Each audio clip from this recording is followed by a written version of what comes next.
Good morning, have a nice day.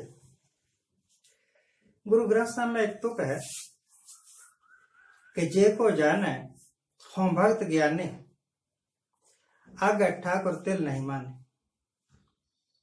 जिसको ये गुरूर हो जाए ना कि वो बड़ा भक्त है, वो बहुत ज्ञानवान है, तो भगवान की निगाह में उसकी वैल्यू जीरो होती है, एक तिल जितनी भी कदर नहीं होती, ऐसे समझो। तो आजकल हिंदुस्तान के जो हालात बन चुके हैं, जो हम रोज देखते हैं अखबारों में, टीवी में, खास तौर पर तोता मीडिया में। तोता मीडिया में इस करके कहता हूं कि आज से कुछ दिन पहले तक जितने भी प्राइवेट चैनल्स हैं ना, सरकारी ने तो करना ही था, जो प्राइवेट चैनल्स हैं वो पत्रकारिता नहीं कर रहे थे, बस सिर्फ सरकार की चमचागिरी कर रहे थे। और जो पत्रकार गलत को गलत नहीं कहता, जो पत्रकार सरकार की नीतियों की आलोचना नहीं करता, सरकार की नीतियों की आलोचना करने का एक फायदा सरकार को ही होता है, जनता को नहीं होता। कि सरकार को समझ आती रहती है कि हमारी पॉलिसी में ड्रॉबैक क्या है, और सरकार फिर उसको सुधारती रहती है।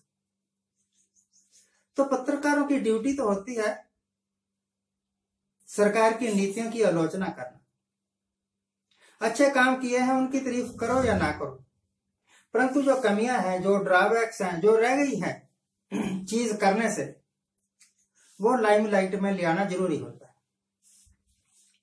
परंतु ऐसा कुछ नहीं करते थे, बस जो कुछ प्रधानमंत्री ने कह दिया 24 घंटे बस उसी का गुणगान करते थे।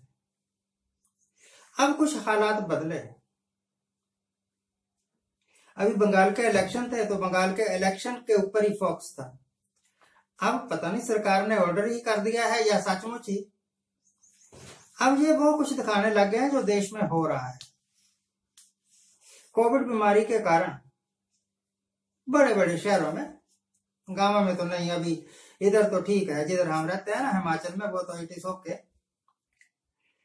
दिल्ली, बॉम्बे, सूरत, गुजरात के बड़े शहर, हाँ यूपी के बड़े शहर, इधर केरल की तरफ, कर्नाटक की तरफ, ऐसा लगता है कि जो कोविड बीमारी जो है ना वो काफी बढ़ गई।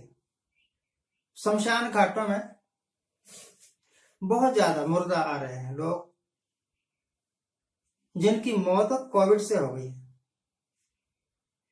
तो जब मौत का आंकड़ा इतना बढ़ जाए, और टीवी वाले बता रहे हैं कि शमशान घाटों में मुर्दे को जलाने के वास्ते भी कई कई घंटे तक इंतजार करना पड़ता है। दुनिया की सबसे ज्यादा इंपॉर्टेंट चीज है कि आदमी जीवित रहे, जीवित रहने के लिए सांस लेना जरूरी है। और मरीज आदमी जो है ना, उसके वास्ते ऑक्सीजन के, आर्टिफिशियल ऑक्सीजन देना जीवन बचाने के लिए जरूरी होता है। और हिंदुस्तान में इस वक्त ऑक्सीजन की बड़ी कमी है। वो सरकार जो हमें बड़े बड़े सपने दिखाते, वो सरकार जो दावे कर रही थी कि मेरे कारण, मैं प्रधानमंत्री साहब कहते मेरे कारण हिंदुस्तान मंगल ग्रह पर पहुंच गया, चांद पर पहुंच गया, 105 रॉकेट छोड़ दिया हम, ऐसे जितना भी कर रहे थे ना जिक्र, शायद सच ही होगा, किया भी होगा काम। परंतु आपके चंद्रमा पर पहुंचने का हमें क्या फायदा हुआ, मंगल पर पहुंचने का हमें क्या फायदा हुआ। हमारे देश के लोग तो सिर्फ 2 सांस लेने के लिए तड़प गए, और तड़प तड़प के मर गए, क्योंकि उनको जीवन रक्षक जो सबसे जरूरी चीज है, ऑक्सीजन तक नहीं मिली।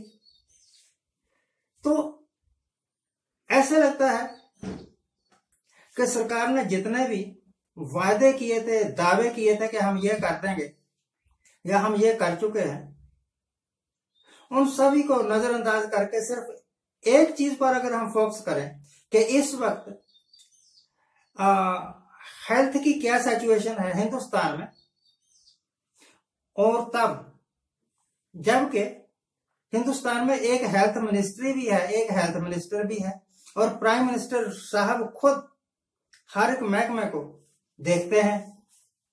फिर क्या वजह है? हिंदुस्तान में हॉस्पिटल्स की इतनी दुर्गति क्यों हो गई? मरीज धक्के क्यों खा रहे हैं? मरीज बिना दवाई के, बिना ऑक्सीजन के मर क्यों रहे हैं? इनके वास्ते जिम्मेवार कौन है? जिम्मेवार तो नेचुरली वही आदमी है ना जिसने जिम्मा उठाया हुआ है कि मैं देश को बुलंदियों तक ले जाऊंगा। अच्छी बुलंदियों तक ले गए और तो नहीं कुछ हो सका, परंतु मौत के बिस्तरे बिछा दिए। ऐसा लगता है शमशान घाटों में, अलग अलग शमशान घाटों में कंपटीशन चल रहा है कि तूने कितने मुर्दे जला दिए अब तक, मैंने कितने मुर्दे जला दिए अब तक। ये तो सरकार ना हुई, ये तो जल्लाद हो गई सरकार। बहुत दुख की बात है कि जिद एक आदमी की, बहुत दुख की बात है कि मूर्खता एक या दो या तीन आदमियों की होगी जिन्होंने डिसीजन लिए और जिन्होंने ये सारे काम किए, चाहे वो इलेक्शन लड़ने का काम हो, चाहे वो रैलियां करने का काम हो, चाहे वो कोविड की वैक्सीन लगाने का काम हो। ऐलान किया था कि 1 तारीख को 18 साल से ऊपर के जो लोग हैं उनको वैक्सीन का टीका लगना शुरू हो जाएगा, कोविड वैक्सीन का। परंतु लगभग 10 स्टेट्स ने हाथ खड़े कर दिया कि हमारे पास जब टीका है ही नहीं तो हम लगाएं कहां से। तो वो जो एक अनाउंसमेंट की थी ना, जैसे 15 लाख दूंगा वाली अनाउंसमेंट ठुस हो गई, इसी तरह 18+ को टीका लगाएंगे ये अनाउंसमेंट भी ठुस हो गई।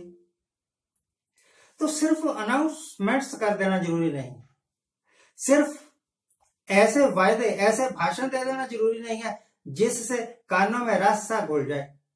जरूरी है कि आपने जो कुछ कहा वो किया कितना और उसका रिजल्ट क्या निकला। आपने जो कुछ कहा वो किया, परंतु उसका रिजल्ट निकल जाए अगर ये कि जीडीपी माइनस में चली जाए, तो इससे अच्छा तो भैया आप ना करते तब ठीक था ना। जो कुछ कह दिया और वही कर दिया, इतना ही जरूरी नहीं है। जरूरी यह है कि जो कुछ कहा था, जो कुछ किया था, उसका प्रभाव क्या पड़ा। अगर आपके किए हुए कार्यों के कारण हिंदुस्तान की अर्थव्यवस्था बैठ जाए, इकोनॉमी का बेसिक ढांचा ही तहस नहस हो जाए, तब तो आपका किया हुआ हमें माफ करना ना आए। प्रार्थना करते हैं हम भगवान से कि हिंदुस्तान के हालात सुधरे, पर जिस चाल से चला हुआ है ना हिंदुस्तान, कोई हालात सुधरने की अभी तक है नहीं उम्मीद। अपना ख्याल रखिए, अपने परिवार का ख्याल रखिए, क्योंकि सरकार के वास्ते आप एक सिर्फ नंबर है, एक आंकड़ा है, परंतु अपने परिवार के वास्ते आप एक ऐसा स्तंभ है जिसके ऊपर पूरा परिवार टिका हुआ है। आज के लिए इतना ही। आज जिनका जन्मदिन है उनको हैप्पी बर्थडे, आज जिनकी मैरिज एनिवर्सरी है उनको बहुत बहुत शुभकामनाएं। सदा सुखी रहिए, आनंद प्रसन्न रहिए।